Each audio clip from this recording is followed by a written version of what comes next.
I want to welcome everybody. CC firm here that has done a lot of work with many of the state broadcast associations, a lot of broadcasters, and with the NAB. You can also find quite a bit of our archive material online. We do these webinars quite regularly, and if you go, we actually have a blog, comlawblog.com, as well as a YouTube page, and you can just search for Fletcher, Hildreth on YouTube, and on there you're going to find a wide variety of different webinar topics that we've done in the past, everything from political broadcasting, online public files, renewals, EO, copyright, trademark, etc. But today's topic is very, very timely, and I think is something that we've really been sort of looking forward to getting into, because needless to say, we've been getting a ton of questions about marijuana and CBD advertising, and so we thought it was, it's something that we've all spoken about at many of your state association conferences over the years, and we thought it was about time to do a full-fledged webinar on the topic. I'd like to introduce some of my cohorts here who who frequently appear with me on many of these webinars. I have to my right, to your left, Dan Kirkpatrick. You recognize him from some of the political webinars and renewal webinars that we've done together. And I also have here Seth Williams, and Seth has also done a lot of work in the area of marijuana, CBD, and what I would sort of generally refer to sort of controversial advertising topics. And we wanted to have him along here with us as well. Also, before we get started, I wanted to sort of say a shout out to the CEOs of all the state broadcast associations that are out there, as well as NASBA, because without you guys, you do a lot of great work as far as getting a lot of this important information out to your members, out to the broadcasters out there. I will say a special shout out to Justin Sasso of the Colorado broadcasters, who played a role in as far as getting the word out to some of the other NASBA members about this webinar that we're doing today. And then likewise, I want to say that I'm hoping to see many of you at the State Leadership Conference and the NASBA meeting that's going to be here in Washington, D.C. In February. And our firm is sponsoring several of the events there, both at NASBA as well as NAB State Leadership. And so I'm hoping to see many of you there. We're always delighted to participate in that conference and those events. And it's always great to see everybody. And you guys throw a great party anyway, so it's why would we miss that? So with no further ado, I'd like to jump into the topic and of this. And you can see here many of the state associations that have been that are participating in today's presentation. And I'd like to touch on some of the topics that we hope to be covering today. Basically, the issues divide up into two major camps. There's marijuana advertising, and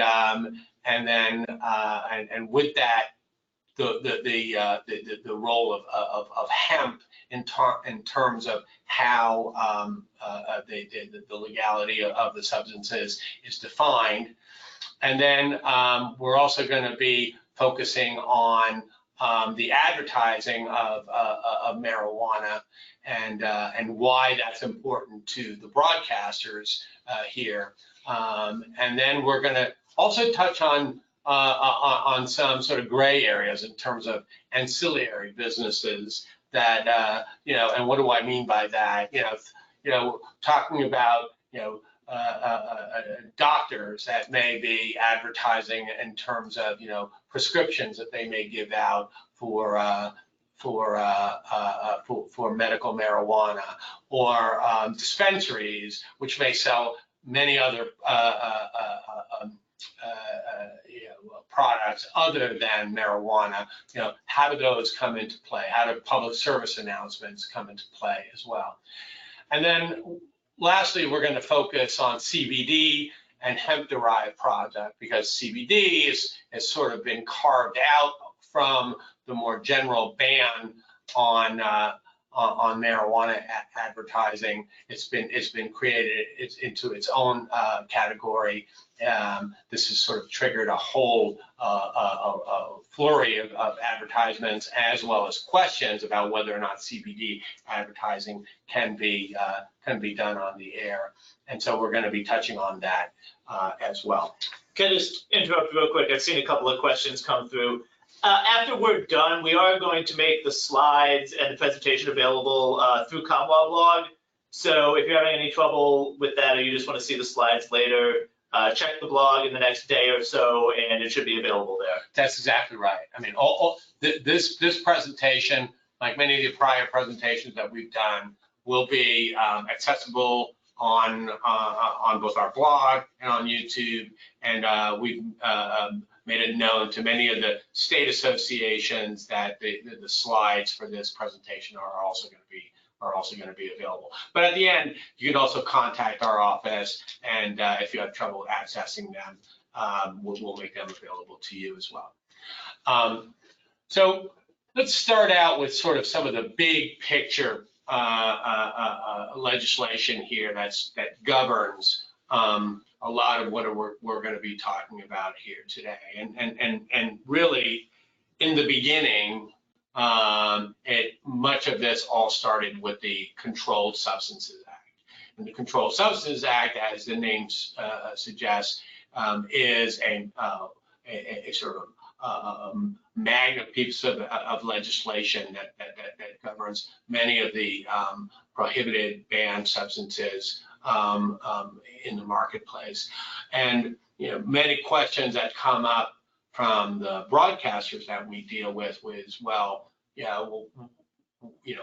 we're not selling marijuana, we're not selling these controlled substances. Why should we care? How does this impact us? And it all boils down to a particular section of the Controlled Substances Act, which we have quoted up here on the slide, and which reads that it's unlawful for any person to knowingly or intentionally, and here's we've highlighted this language, to use any communication facility in committing or in causing to facilitate or facilitating the commission of any act or acts constituting a felony under any provision of this subchapter. So that's where the hook is that if you're using communications facilities to aid in the commission of felony and the sale of many of these controlled substances within the act are as felonies, that brings the broadcaster under the hook here. And why is it different? We've heard this question for broadcasters versus, say, a billboard or a newspaper.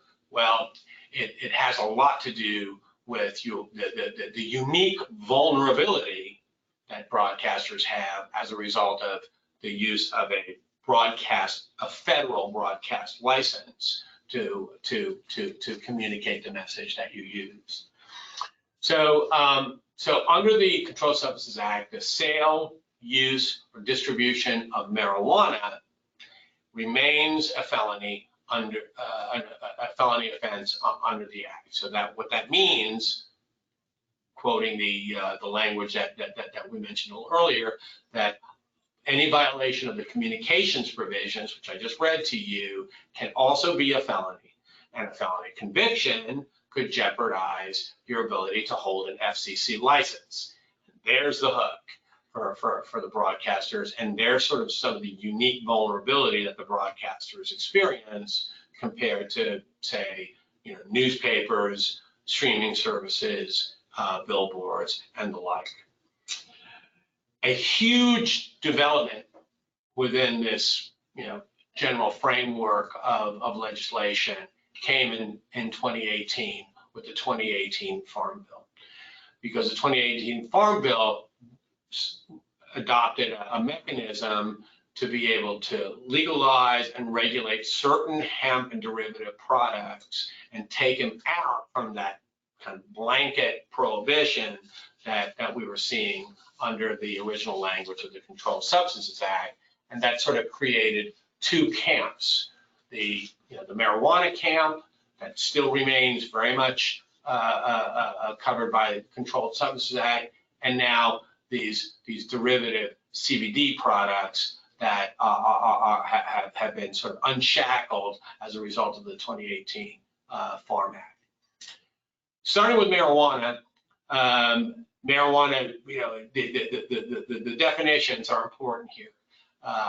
Marijuana is defined as a cannabis plant or a derivative that has a THC level of greater than 0.3% THC. That is still under the Farm Act. It's still, still under the Controlled Substances Act. It's still deemed a Schedule I drug under the Drug Enforcement Act, and consequently, is basically, we tell our clients a no-no, and people at the FCC have told us the same. With marijuana ads, for the products themselves, and even depending on how the ads for dispensaries run, to just steer clear of those, and that includes the sale, use, or distribution of marijuana, which is a felony. Still, not only at the federal level, but still don't forget that although many states have legalized either some aspect of marijuana or medical marijuana, they also still remains outlawed and a felony in many states as well. And also worth noting that in many of those states that have liberalized their marijuana laws, what they've done is they've essentially decriminalized possession of small amounts of marijuana. Many states that even have done that have not liberalized the laws on the sale or distribution of marijuana. So you could still run into problems. I know just here in Washington, D.C., that's one of those areas where they said you can possess on your own small amounts of marijuana without running into state legal trouble. But if you are selling it or facilitating the sale of it, those rules have not changed. That's correct. That is actually correct. And then moving on now to hemp, again, this is now sort of a new sort of carve out from the general prohibition that came as a result of the 2018 Farm Act. And I'm not going to burden you with a recitation of all the definition there, but the important clause comes at the very end, which is that it is less than 0.3% of THC. So that THC cutoff level, that 0.3%, appears to be the dividing line between the do's and the don'ts. And when I say do's, there's some strings attached to that as well. So I don't, we're going to get to that issue in just a moment. The farm do's and the maybes. The don'ts and the maybes. Good point. They may be, if you're underneath that 0.3% THC cutoff line, may be produced, sold, or used and advertised pursuant to an approved state plan or a default federal plan. And we'll get into what all that means in a little more detail in a moment. And with that, I'm going to turn it over to Dan here, who's going to do a little deeper dive into the issue of marijuana advertising. Yeah, this is sort of the area where it's a little bit more well established. The regulation of marijuana advertising has been around for a while. Marijuana has long been a Schedule I drug, and its sale and use and possession have been prohibited at the federal level.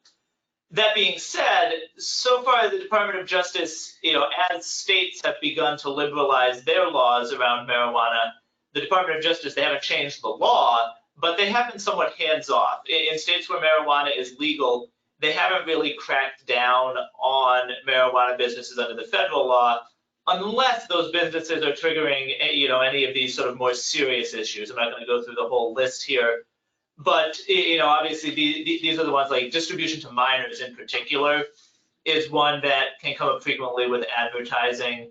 And another one that is not listed here, but that can cause a lot of problems is where it's a business that is either encouraging or enabling the transport of marijuana across state lines. That is also something where DOJ may get involved. But those are sort of the extenuating circumstances that make it more problematic and could lead to DOJ involvement in cracking down on a marijuana business. The FCC have not really gotten involved in this on their own, but they have cautioned advertisers to not accept any marijuana advertising. That's not surprising. They're a federal agency and federal law still prohibits it, so there really isn't anything else they could say here.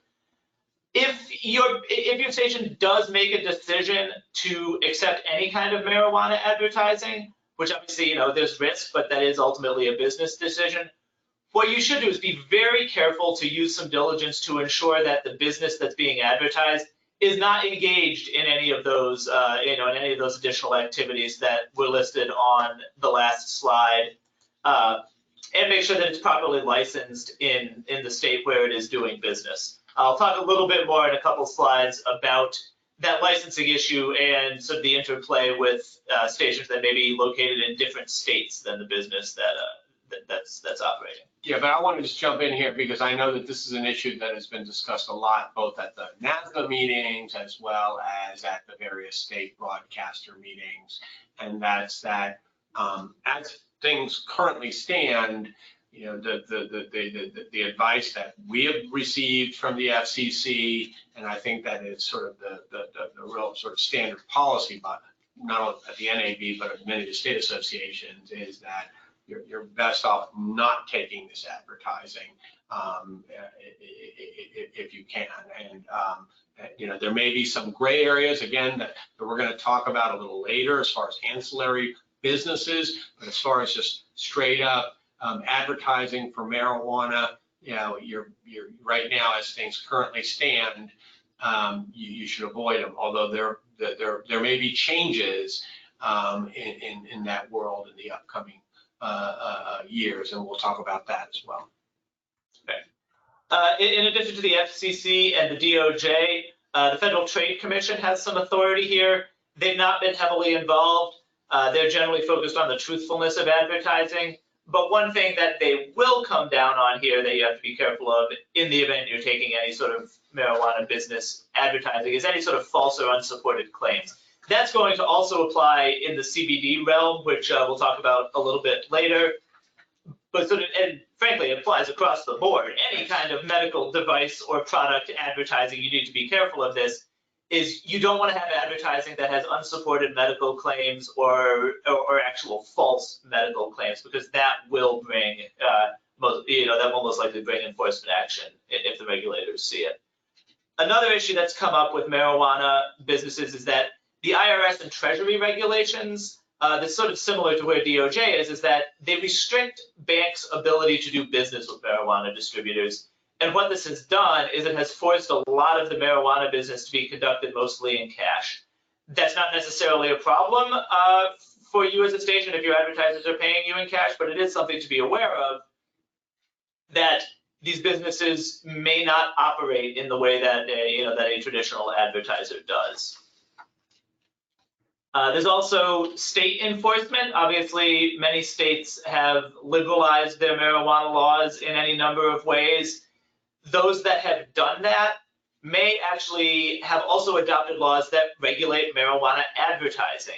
There may be some general laws that regulate advertising, similar to those false medical claims, things like that you need to be aware of. But then also ones directed directly to marijuana advertising.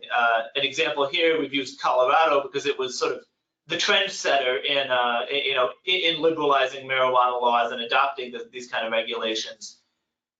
What they are is they're targeted to trying to ensure that marijuana advertising is not reaching children. So It's only allowed where the advertiser has evidence that the great majority of its audience is over 21 years old, which is where they would be legally able to buy marijuana under Colorado law. There are similar regulations in many of the other states that have liberalized their marijuana laws. Generally, these laws target the advertiser, not the stations. They are explicitly written and directed to the advertisers. But if the advertising that you're airing violates state law, if any enforcement action is ever taken against the station, you lose the defense that you're just advertising a legal product in a legal manner.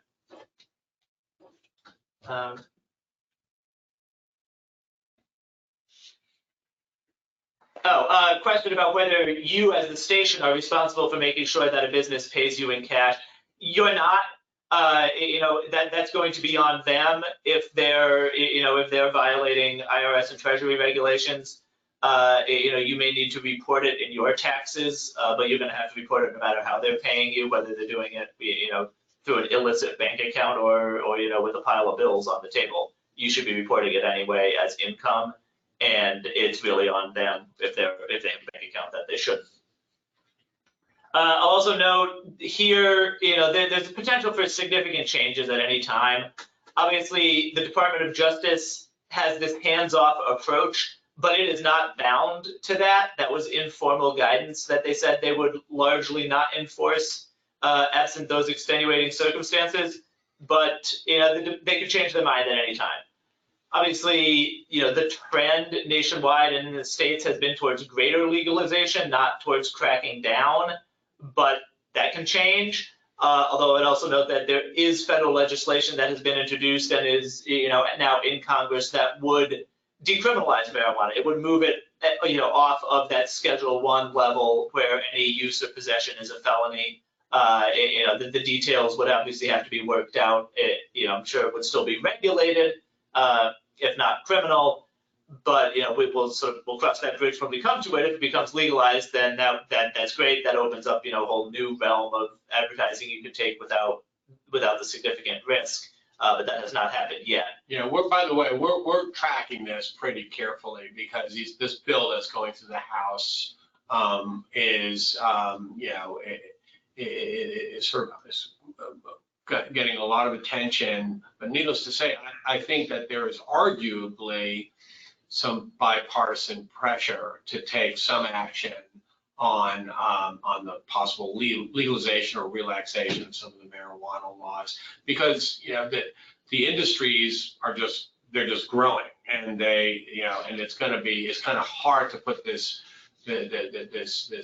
wild horse back into the corral at this stage. So I think as this progresses, arguably you have a huge opening of business opportunities for advertising to broadcasters that had been closed up and prior to. So it's something that we're watching very closely. Yeah, I would add that it's possible that if it becomes legalized, that would almost make things more complicated for you as a broadcaster, because as it is now, it's illegal. That's a clear, bright line. So you're taking the risk if you decide to accept the advertising.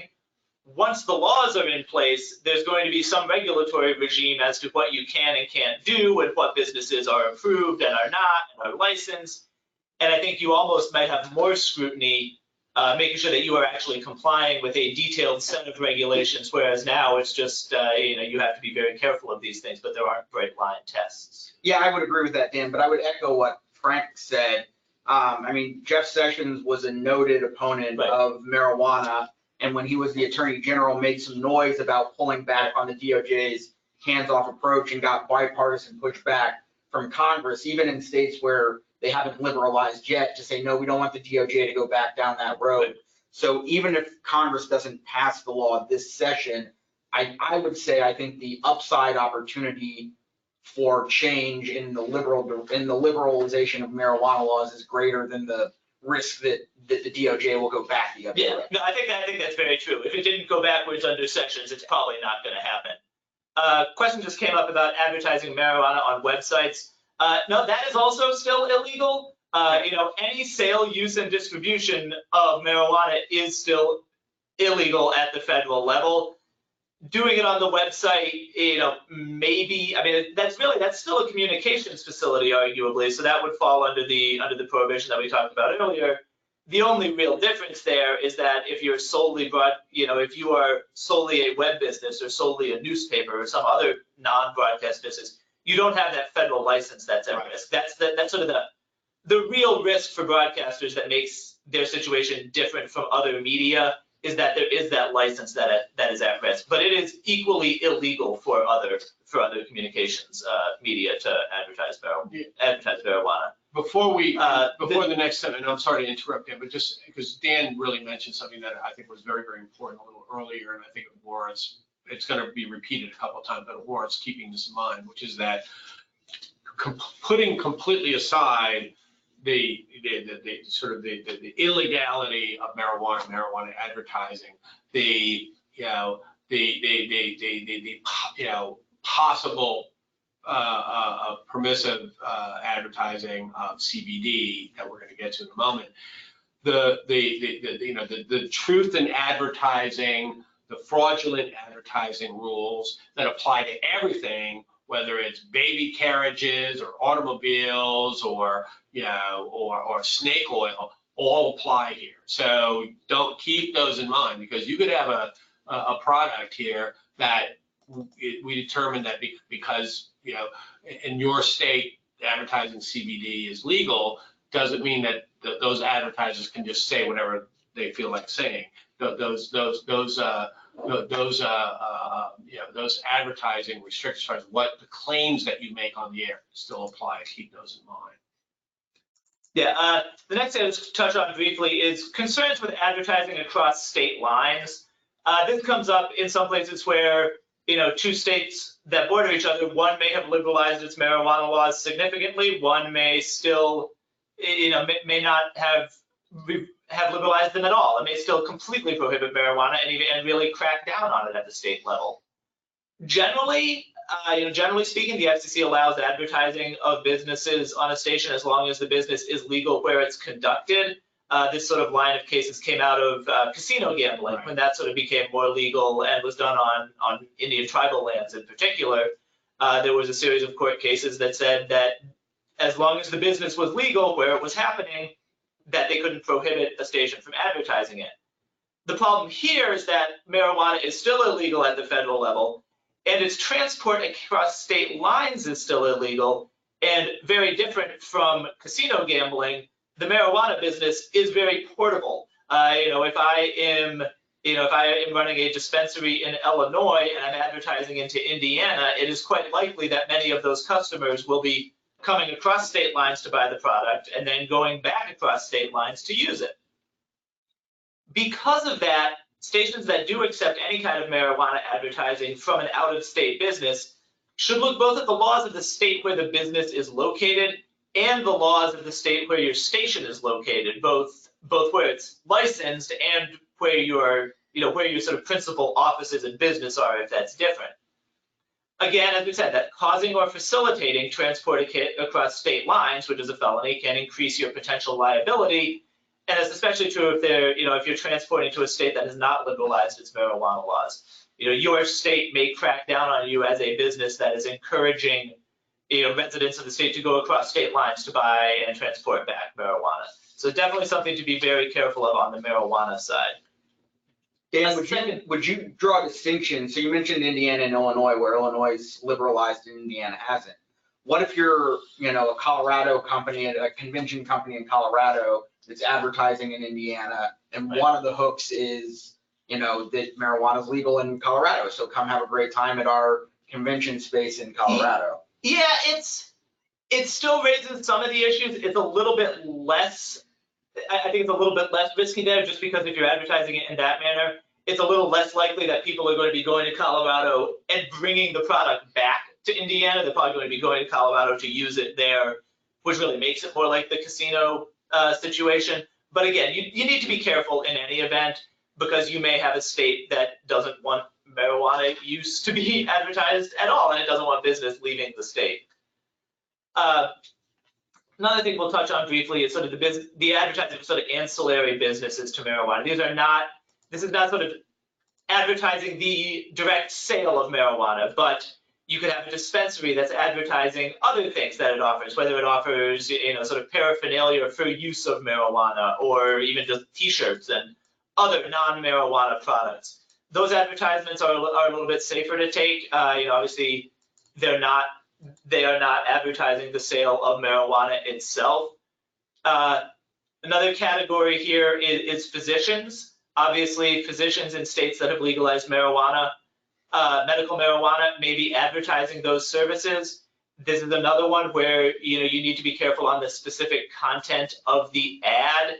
If you have a doctor coming on saying, "Hey, medical marijuana is legal, come to my office and I'll give you a prescription," right, that's pretty risky. If you have a doctor that's just saying, "I'm a pain specialist and we'll consult with you and explore all available options, including medical marijuana," that's that's a little bit less risky.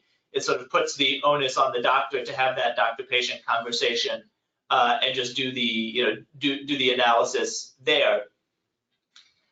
You can do PSAs.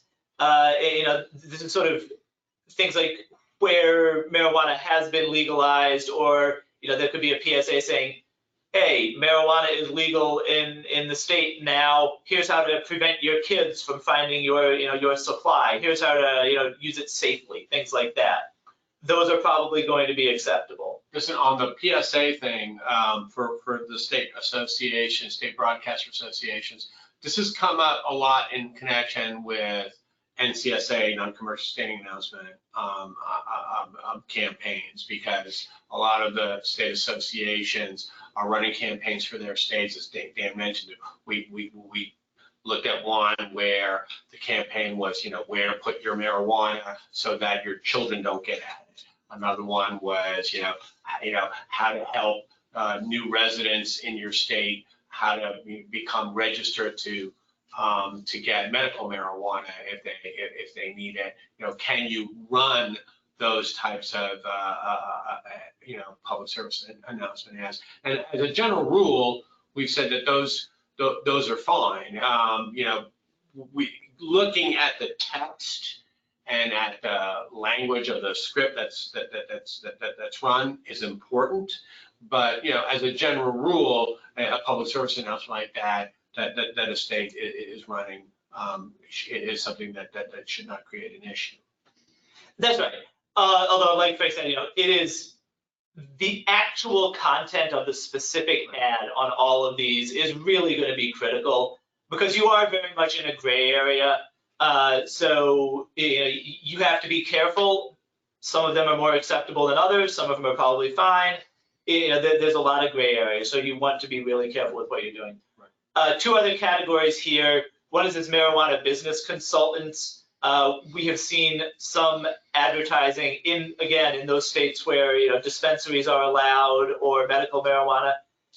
It's a business where it's sort of a consultancy for those dispensaries on how to operate legally, where they can say, if you're trying to start a dispensary, come talk to us and we'll help you get off the ground and make sure you're complying with the law. That's another one where it's sort of it's two steps removed from an actual advertisement for the sale of marijuana. So you're a little bit safer, still not completely without risk, but it's attenuated from that sale. Political advertisements, this is one area where really you probably are safe, is say there's a ballot initiative to legalize marijuana in your state. You can accept advertising that is saying vote yes on proposition whatever to legalize marijuana. Those are going to be okay. The next one, I will point out though, one other thing that you want to do here is, as you're taking this advertising, to protect yourself, you want to be sure that if you actually have a contract with this advertiser, that it includes some kind of indemnification provisions and things like that, where if you get in trouble for the content of their advertising, that they will they will protect you for that. We have sort of language like that we've helped clients get into their contracts, and we can look at language of various advertising to help try and keep you on the right side of the law. That's become a very big issue, especially with the CBD oil advertising, because we've told many of our clients that we've sort of developed a rider, some of these advertising contracts that have the advertiser making sort of certain warranties, guarantees that that they're legal, that they're licensed, that the claims that they're making are factual, and that they'll indemnify and hold harmless the station. We highly recommend that stations add a rider like that to their advertising contracts if possible.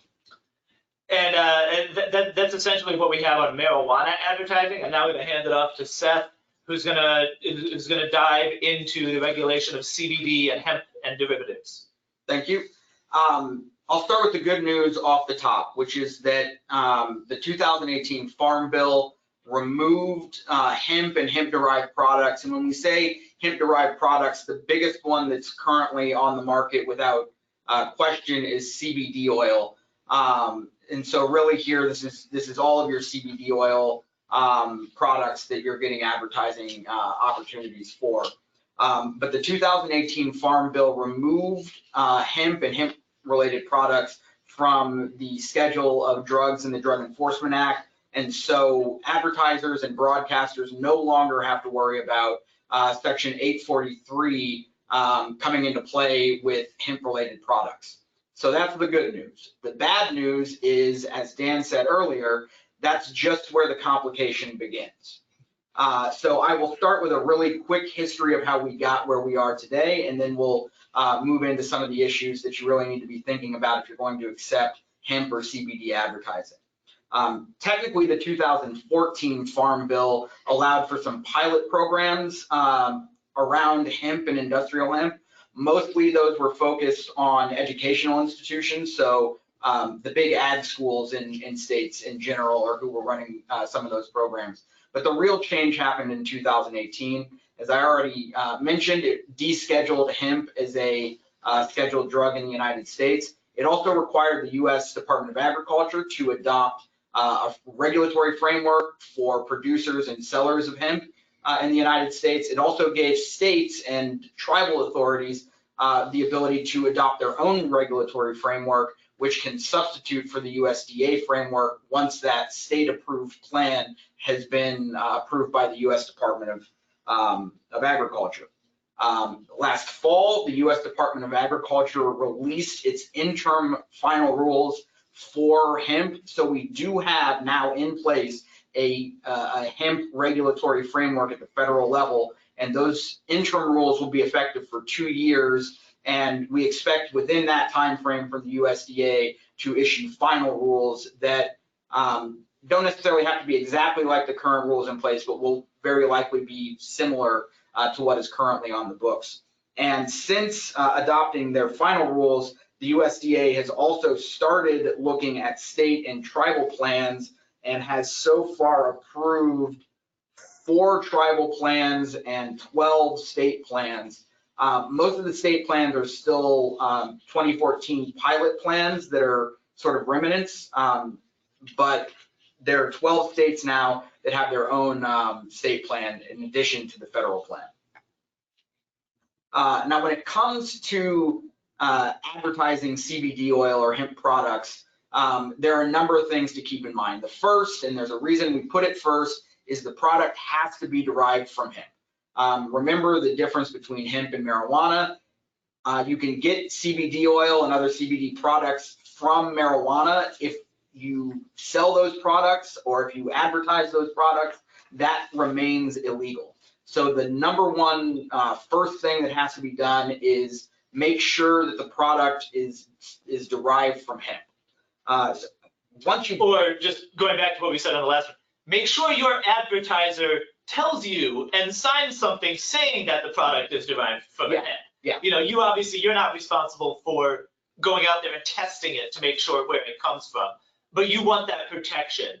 where, if you ever get a regulator coming to your door saying, hey, how did you know this was derived from hemp? You say, well, here's the advertiser, he signed this thing telling me that it was, that provides you some protection. Yeah, and I think that leads nicely into the next 2 points, which I think you can kind of take together, is that make sure that the product is produced under an approved hemp plan, either the federal plan or one of the approved state plans, and make sure that whatever business that's advertising that hemp is licensed pursuant to that regulatory framework. So another way to show that that product is not marijuana and that it's actually hemp is to say, look, our contract said they said in the contract, this is hemp, it's not marijuana, and they said that this is their state license number that lets them sell and produce hemp-related products, and then it's the state or the federal regulator's responsibility under their regulatory framework to ensure that that product is in fact hemp and not marijuana. And then the last thing, and we'll get into this in the coming slides, is make sure that the product that's being sold complies with FDA requirements and other truth in advertising requirements. Here, I'm going to throw back to what Dan said earlier during the marijuana piece. A lot of those similar concerns hold true for CBD and hemp oil as well. So a lot of CBD companies make claims about the health benefits of their product. That is an area where you need to be particularly vigilant. Specific claims about the ability to cure, treat, or otherwise, even if they're just symptoms, can get into some very difficult issues very quickly with both the FDA and the FTC. Let me throw another sort of interesting, because this has come up with a lot of the non-commercial educational stations that we've worked with, and we know there are a lot of NCE stations that are members of the state associations, and those stations have an even added burden because they have to go through almost a 3-part analysis, which is, number one, CBD. Is it legal? Is there a state approved plan? Number two, is this, are there any claims here that are fraudulent or wrong? Number three is, is this an advertisement at all? Is it a proper non-commercial underwriting announcement that doesn't make any underwriting claims? So they have to actually go through this 3-part analysis on these, which have come up with them, because there are actually non-commercial stations there that have received underwriting announcements from CBD distributors and the like, and so they have to go through this whole thing that can be a little burdensome, but don't go through all the parts of the analysis. Yeah. And just before we move to the next slide, I would add that in addition to the FDA, the FTC, any of the federal regulatory agencies that might be involved with hemp or CBD, there are also state laws that govern all of these things and may even more directly regulate advertising of CBD and hemp products. So one of the things that we've talked about internally is that a number of industries, alcohol, gambling, have sort of industry-directed guidelines for what good advertising looks like. Those guidelines don't necessarily exist yet for hemp and CBD products, but I would suspect that it's a good bet they will start to be developed.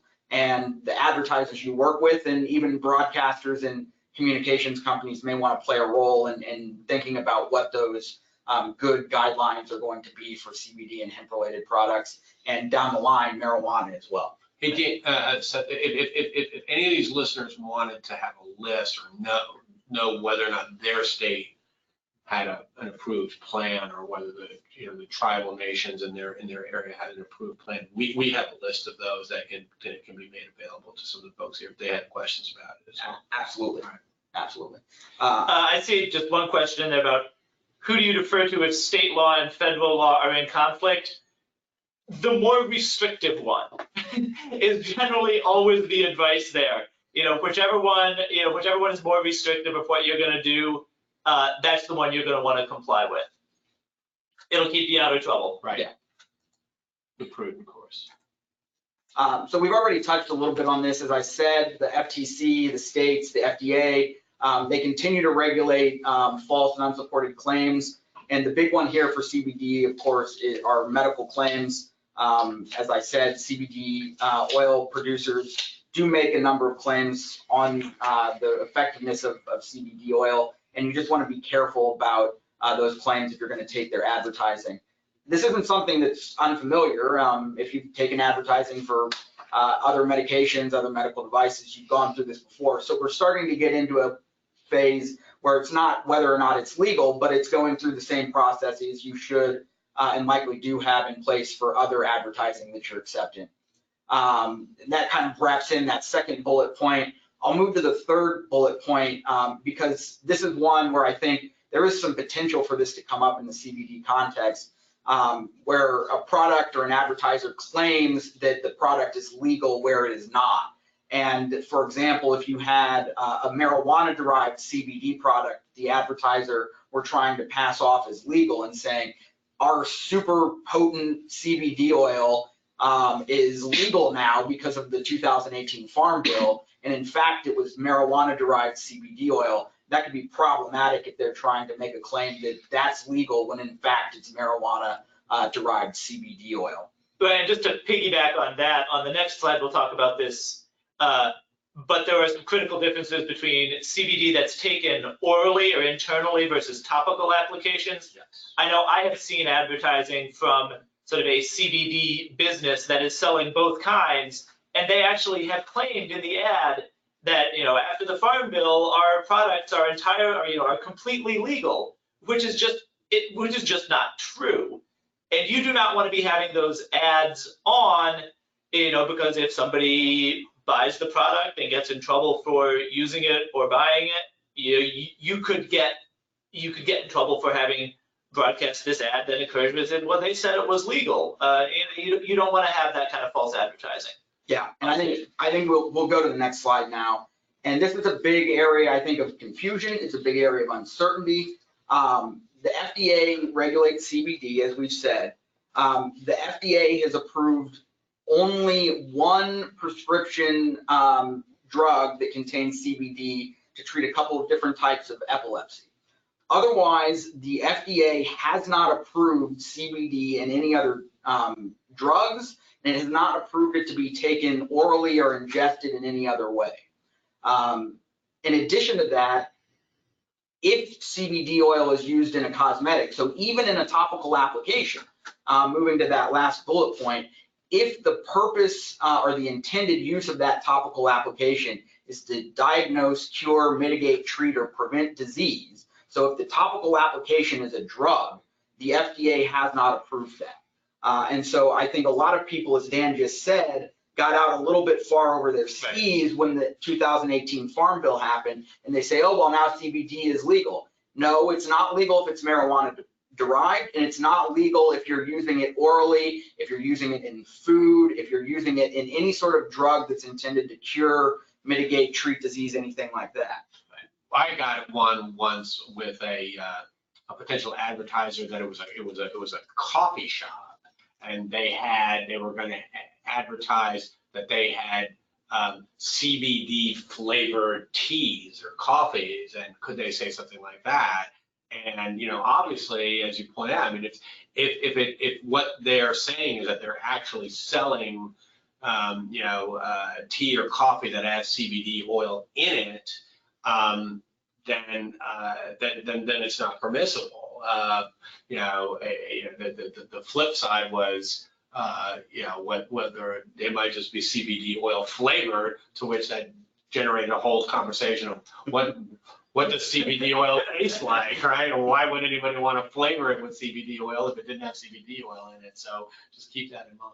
Yeah, and I think this is a really difficult area for advertisers because there are both small, corner stores and coffee shops that have CBD infused products, but there are huge companies. I mean, you can go into Walgreens or CVS and probably find products that have ingestible CBD in them. I think Anheuser-Busch has some subsidiary breweries that have CBD in some of their drinks. So it is a place where the industry is starting to push a little bit beyond where the law is right now. And if you're Anheuser-Busch, you can probably afford to make that risk calculus. but it makes it really difficult on broadcasters and other people who are running advertising because those are still illegal substances under the FDA. And there have been states, and Joe, we can go to the next slide in the final substantive slide we have. There are a number of states that are cracking down on ingestible CBD. And it's an area of real uncertainty right now. There are a number of states that are also looking at legalizing ingestible CBD, including California, which has a bill that's pending right now. Unfortunately, as Dan mentioned earlier, even if those states approve ingestible CBD, it's not necessarily going to change where the FDA is on it. And so the more restrictive law in that case is still going to be the FDA, which has yet to pass on any ingestible forms of CBD other than the one epilepsy drug that they have approved. So I think that covers us on CBD. We can open it up for questions. One point that you, before we, that you had raised, you can change, is that your comment about, having the ingestible CBD on those shelves in, say, someplace like Walmart or CVS or whatever, because there was a time when those large supermarket chains were seen as sort of like the canary in the coal mine. The idea was like, well, if they're selling CBD, then it must be okay, it must be legal, so we can probably run the advertisement, because goodness knows they wouldn't, put their name brand in jeopardy. But as we're seeing, they're being pretty aggressive here, and it's entirely possible that they're just engaging in some kind of a risk, benefit analysis here, and they're putting it on the shelves, even though it may be something that a broadcaster may not necessarily want to take. Yeah, and I think this is an area where you're going to have to look at your local state laws, your local enforcement, more than the national law, because there have been local health departments, for example, that have gone into stores in New York City, for example, and forced retailers to remove CBD products. So obviously the retailer doesn't want to do that. That's lost, that's sunk cost for them that they've been lost. But if you're the advertiser advertising that product, there's potential risk there for you. And even if it's not risk, under the Controlled Substances Act, where you might end up with a felony, getting a subpoena from a state health department that says, we want to know all about this advertiser that was advertising CBD oil with you, is still going to be a financial burden. You're going to have to hire attorneys. So it's still something that you're going to want to consider when you're going through the process of whether or not to accept CBD advertising. Yeah, just a couple other things I just want to raise real quick. One is just sort of ministerial. We're seeing a lot of questions coming in here. Right. We're not going to have time to get to all of them. We'll try and get to a few. But if you leave them in here, we can look at these questions after this is over. You can reach out to us separately, individually. All our contact information is up here. If we don't get to your question, feel free to reach out and we can try and help you get an answer. One thing that one of these questions raised for me that I think is important to mention that we didn't yet is, to the extent that you as a station are actually helping an advertiser come up with the content of their advertising, you have to be doubly and triply careful about that content. Because, as we were saying before, the regulators are generally not going to come down on a station for simply passing through and broadcasting an advertisement that a business has put on. If you are actually helping them come up with that advertisement, that is going to expose you not only to regulatory liability, but if the business gets in trouble for something that's in that advertisement, they may come after you for their trouble and for their sort of enforcement costs or fines. So you want to be really, really careful if you are going to, if you're going to get involved in that.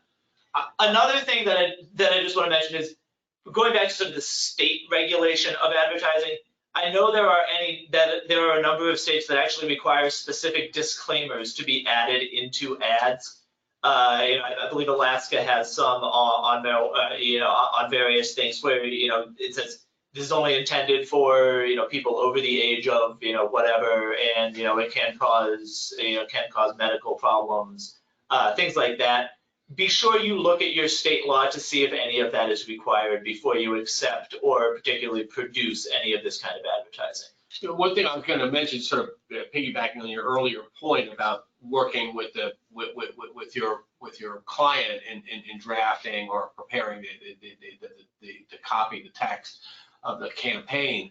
You know, I've seen countless numbers of times where just tweaking a few words in, you know, how an advertisement text runs can make it from a you know, one that's going to get you in trouble to one that can pass muster. I mean, and you know, a good example was one that was talked about a little earlier with these sort of these for the physician and medical doctors, where, you know, you may have one situation where they're saying, you know, come into our office, we'll write you a prescription for medical marijuana, versus come into our office and consult with us, and we'll give you advice as to whether or not marijuana is good for you. Sometimes those subtle differences in the text can be enough to make an ad campaign workable for you. So don't, you know, it's not necessary for you to slam the door on them, but craft something, you know, work with your counsel to craft something that may be able to work, and so everybody walks away happy. I saw a really quick question about pet food or other pet products that contain CBD. I can say the FDA has specifically said that their prohibition on CBD in ingestible forms includes animal feed and other products like that. So it does include that. Wow. So yeah. Yeah. So we have time for a couple of questions here before we wrap up. Let's see, we're trying to read the text of some of these questions that have been flowing in here pretty quickly. Yes, it's asking about broadcast advertising for dispensaries, looking for qualified patients. Again, this is one that's going to be, I assume this is sort of a medical marijuana dispensary who is saying, you know, they're looking for people who have prescriptions to come to their business. You know, that's another one where you have to be really careful about the specific content of the advertisement. You know, if it's saying, if you have a marijuana prescription, you know, we can help you fill that, you know, maybe that's okay. You got to be careful though, if it's actual marijuana, again, it is, you know, illegal at the federal level. So you always have that risk. You know, even if it is licensed on the state level and the customers have a prescription, it's technically illegal under federal law. I'll tell you, I've been treating dispensary ads, and of course dispensaries have the disadvantage of the word dispensary. In much the same way that at one time I used to, you know, handle ads for smoke shops, you know, and you know, the idea way back when was, you know, you could advertise Joe's smoke shop, but you couldn't advertise Joe's cigarette shop. Or say, come to Joe's smoke shop for cigarettes. Right, or Joe's smoke shop for cigarettes. So, I mean, if the thrust of the ad is to come in to purchase marijuana, whether it's medical or otherwise, I'd say to stay away from it. If the thrust of the ad is the dispensary itself, without necessarily mentioning the sale of the marijuana, I think that depending on how the language is written, it may be workable. Right, if it's something, you know, come talk to us to see if you're eligible for, you know, for medical marijuana, that's safer than saying, if you're eligible, come to us to buy it. Right. Exactly. Giving medical advice is not, you know, advertising your doctor's office to give medical advice is not illegal, but advertising, you know, that you are going to prescribe marijuana, you know, is more problematic. Time for one more? Sure, if you want to do one more. One more.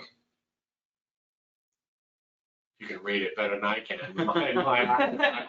Yeah, the screen, the type on the screen is a little bit small for us to read some of these questions on the setup we have here. I have a client whose dispensary is named the Cured Leaf. As a tagline, could you use the phrase "the cure is in the leaf"?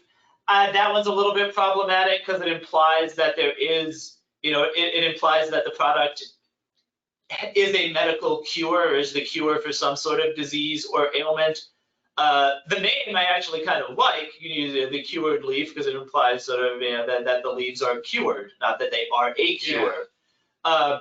But I would be really careful about putting in something like the cure is in the leaf, just for that reason, that it does imply that this is a cure for a disease, which the FDA has clearly not allowed for a CBD or marijuana product. Yeah, I'll be honest with you. I think I'm kind of okay with it. Again, I think Dan's point is well taken, which is that if it suggests that there is some kind of an insubstantiated medical benefit here in the ad, then that may be problematic. But if but sort of the using the word leaf and just the play on the word cured, I think it might be okay. That's one that I might not have a problem with. So, but as you can see, some of these, they walk a very, very fine line. So last sort of closing question says the big takeaway is that as long as federal law says that marijuana is illegal, we can't accept that advertising. As with CBD, you're okay if it complies with the laws of the state. As to marijuana, you can't accept it without risk. I would definitely say that. There are ways to minimize that risk, and maybe that risk, is worth it. That's obviously that's a business decision that you have to make. You make it in consultation with your attorneys, but it is a risk. On CBD, there are ways that you can accept advertising that will have basically no risk. There is a lot of CBD advertising that does present a lot of risk. You just need to analyze it carefully. But yes, CBD can be done without risk. You just need to be careful. I think your big takeaway summary is pretty accurate. I would, add to there that that I highly urge everyone here to, add a rider to some of these advertising contracts. Yeah, if you decide to take them. So that you can at least keep that in the file. That that again, has just a certification that their product is legal, that it's not for ingestion, that that they are licensed, and that they will hold the station harmless for any issues. So with that, I want to thank you all for joining us this afternoon. Again, you have all our contact information there. Do not hesitate to reach out to us or to your state associations if you have any follow-up questions. For those of you stations out there who are not members of your state associations, we highly urge you to join up. It is a great value for the dues. The associations provide a huge service, including access to webinars like this, because if it wasn't for the associations, we wouldn't be doing these. So I want to thank everyone again. For those of you who are going to be coming to Washington in February for the State Leadership Conference or for the NASBA meetings, we look forward to seeing you all there. And look out for this webinar on both CommLaw blog as well as on YouTube. The slides will be made available, and we'll see you at the next webinar, which will come out hopefully shortly, and we'll be making an announcement on it, and everyone is welcome. So have a good afternoon. Thanks for listening. Thanks for listening.